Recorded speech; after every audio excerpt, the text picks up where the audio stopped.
ഞാൻ നിന്നെ സൃഷ്ടിച്ച ദൈവം,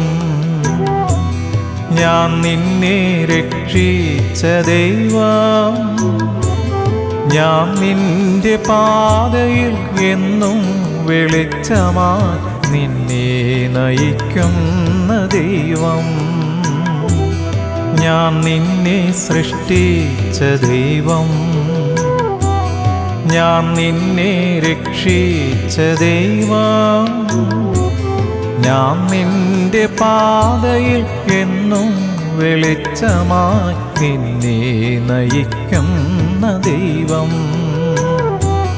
ഭയപ്പെടേണ്ട മകനേ മകളേ, ഞാൻ നിന്റെ ദൈവമല്ലേ. കരയരുതേ ഇനി എൻ കൺമണിയേ, ഞാൻ നിന്റെ കൂടെയില്ലേ.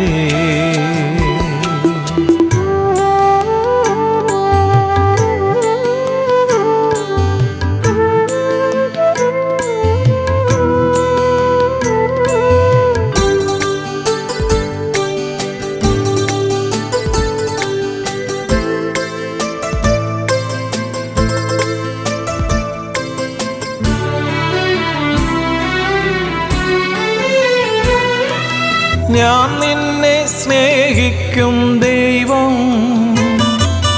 ഞാൻ നിന്നെ പാലിക്കും ദൈവം, ഞാൻ നിന്നെ സ്നേഹിക്കും ദൈവം, ഞാൻ നിന്നെ പാലിക്കും ദൈവം, ഞാൻ നിന്റെ മുറിവുകൾ സൗഖ്യപ്പെടുത്തും സുരജീവദായകൻ ദൈവം.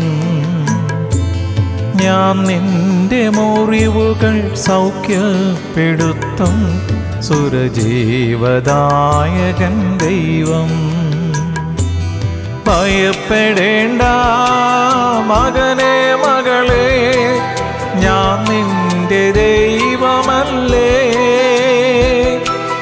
കരയരുതേ ഇനി എൻ കൺമണിയേ, ഞാൻ നിന്റെ കൂടെയില്ലേ. ഹല്ലേലൂയ.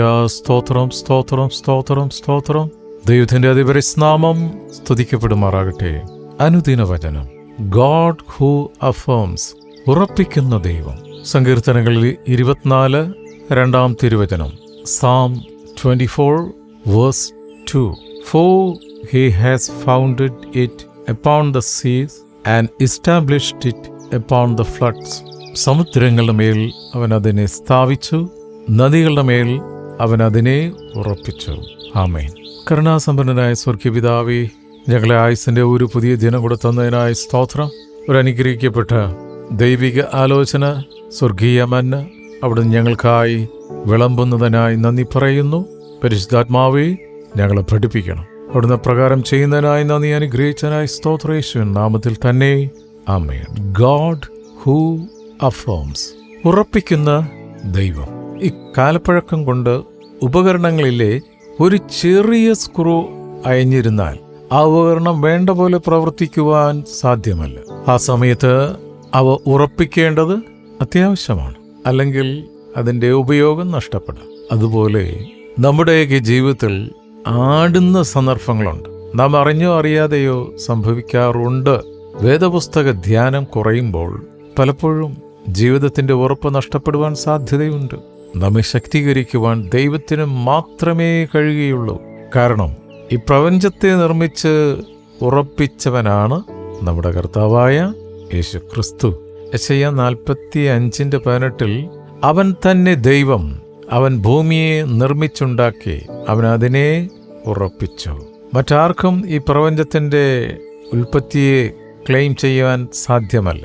വളരെ കരുതലിലൂടെയാണ് അവിടുന്ന് അത് ചെയ്തത്. എപ്പോഴും തിരമാലകൾ ഇളകുന്ന സമുദ്രങ്ങളുടെ മേലും പ്രവാഹങ്ങൾ ഒഴുകുന്ന നദികളുടെ മേലും ഒരു വസ്തുവിനെ ഉറപ്പിക്കുവാൻ നമ്മുടെ കർത്താവിന് മാത്രമേ സാധ്യമാകൂ. ജീവിതത്തിൽ പതറിപ്പോകുമ്പോൾ നമ്മെ ഉറപ്പിച്ച് ശക്തീകരിക്കുവാൻ കർത്താവിന് മാത്രമേ കഴിയൂ. കർത്താവിന് മാത്രമേ കഴിയൂ. കർത്താവിൻ്റെ ദയയും വിശ്വസ്തതയും എന്നേക്കും ഉറച്ചു നിൽക്കുന്നു. 89 സങ്കീർത്തനത്തിലൂടെ പാട്ടുകാരൻ 2-ാമത്തെ വാക്യത്തിൽ പാടുന്നത് ഇങ്ങനെയാണ്: ദയ എന്നേക്കും ഉറച്ചു നിൽക്കും എന്ന് ഞാൻ പറയുന്നു, നിന്റെ വിശ്വസ്തതയെ നീ സ്വർഗത്തിൽ സ്ഥിരമാക്കിയിരിക്കുന്നു. നാം ദൈവത്തിൽ നിന്ന് അകന്നു പോയാലും ആ ദയ നമ്മെ പിന്തുടരും. അത് തന്നെയാണ് യെശയ്യാ പ്രവാചകന്റെ പുസ്തകം 54-ാം അധ്യായം 10-ാം തിരുവചനം നമ്മളെ പഠിപ്പിക്കുന്നത്. പർവ്വതങ്ങൾ മാറിപ്പോകും, കുന്നുകൾ നീങ്ങിപ്പോകും, എങ്കിലും എൻ്റെ ദയ നിന്നെ വിട്ടുമാറുകയില്ല, എൻ്റെ സമാധാന നിയമം നീങ്ങിപ്പോകുകയുമില്ല എന്ന് നിന്നോട് കരുണയുള്ള കർത്താവ് അരുളി ചെയ്യുന്നു. എന്നോട് ചേർന്നൊരു ആമേൻ പറയാമോ? ആമേൻ, ആമേൻ. നാം ഇന്ന് പരിപാലിക്കപ്പെട്ട് നിലകൊള്ളുന്നത് ദൈവത്തിൻ്റെ അനന്തമായ ദയയും വിശ്വസ്തതയും കൊണ്ട് മാത്രമാണ്. നമ്മെ ജീവിതത്തിൽ ഉറപ്പിക്കുന്ന മറ്റൊരു പ്രധാന ഘടകം ദൈവത്തിൻ്റെ വചനമാണ്. 119-ാം സങ്കീർത്തനം 89-ാം വാക്യത്തിലൂടെ ദൈവാത്മാവ് നമ്മളെ പഠിപ്പിക്കുന്നത്: കർത്താവേ, നിന്റെ വചനം സ്വർഗത്തിൽ എന്നേക്കും സ്ഥിരമായിരിക്കുന്നു. ആകാശം മാറും, ഭൂതലവും മാറും, അന്നും ഇന്നും മാറാതുള്ളത് ദൈവത്തിൻ്റെ വചനം മാത്രം.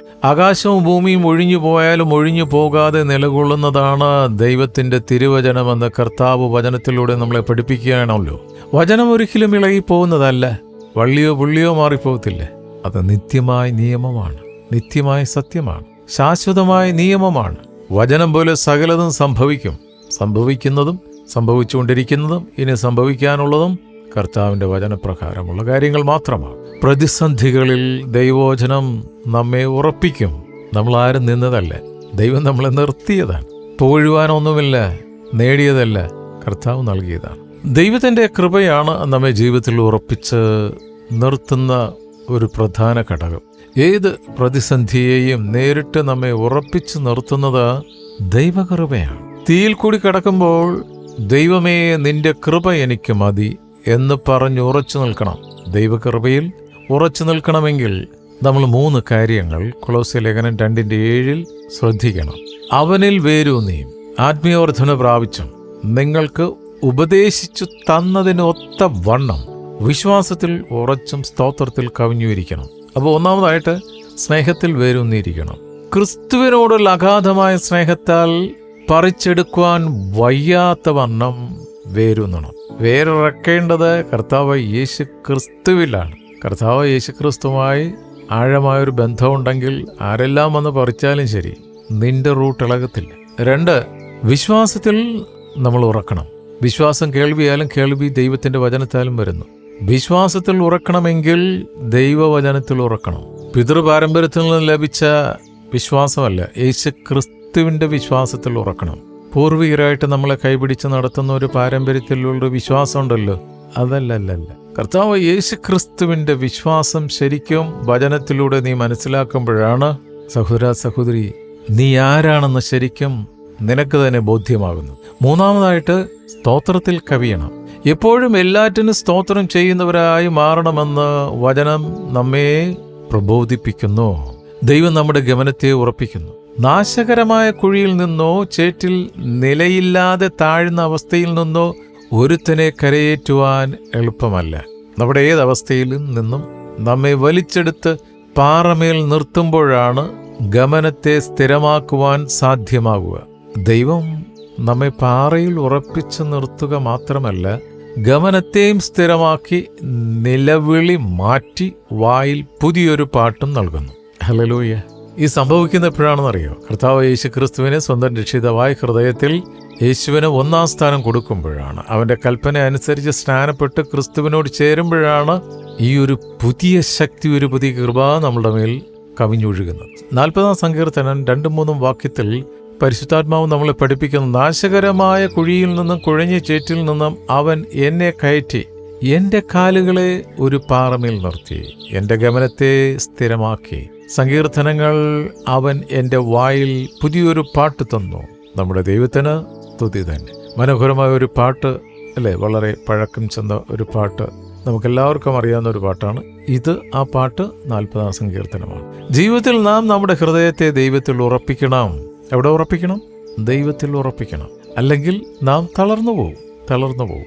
സകലവും ഉറപ്പിക്കുവാൻ കഴിവുള്ള സർവശക്തന്റെ കരങ്ങളിൽ നമുക്ക് താണിരിക്കാം.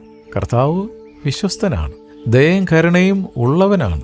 കർത്താവിൽ ആശ്രയം വച്ചിരിക്കുന്നവരെ വീഴാതെ ഉറപ്പിച്ചു നിർത്തുവാൻ മതിയായവനാണ് നമ്മുടെ കർത്താവായ യേശു. അതിനാൽ നമ്മുടെ ഹൃദയം ഉറച്ചു തന്നെ ഇരിക്കട്ടെ. 2 തെസ്സലോനിക്കർ 3:3.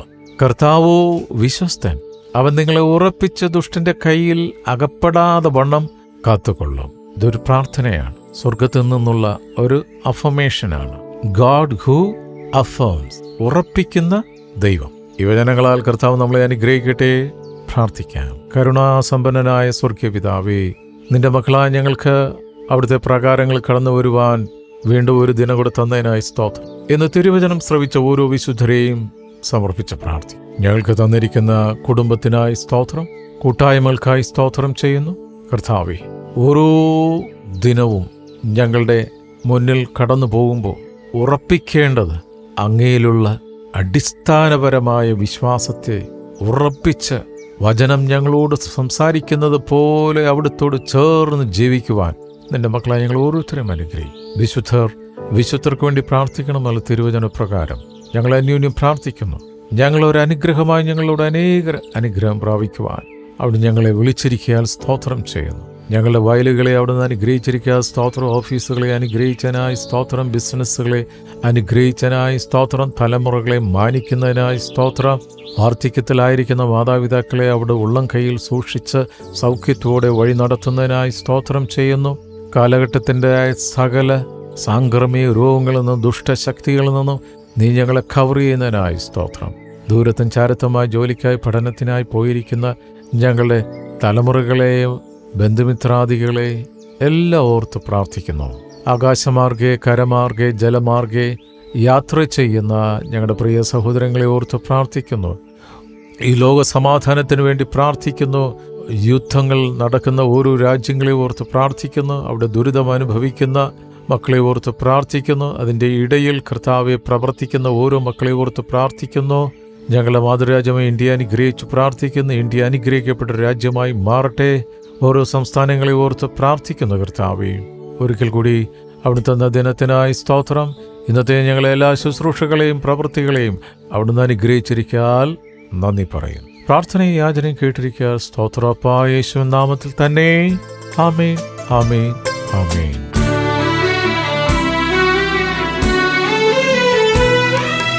ഞാൻ നിന്നെ ലാളിക്കും ദൈവം, ഞാൻ നിന്നെ ശാസിക്കും ദൈവം. ഞാൻ നിന്നെ ലാളിക്കും ദൈവം,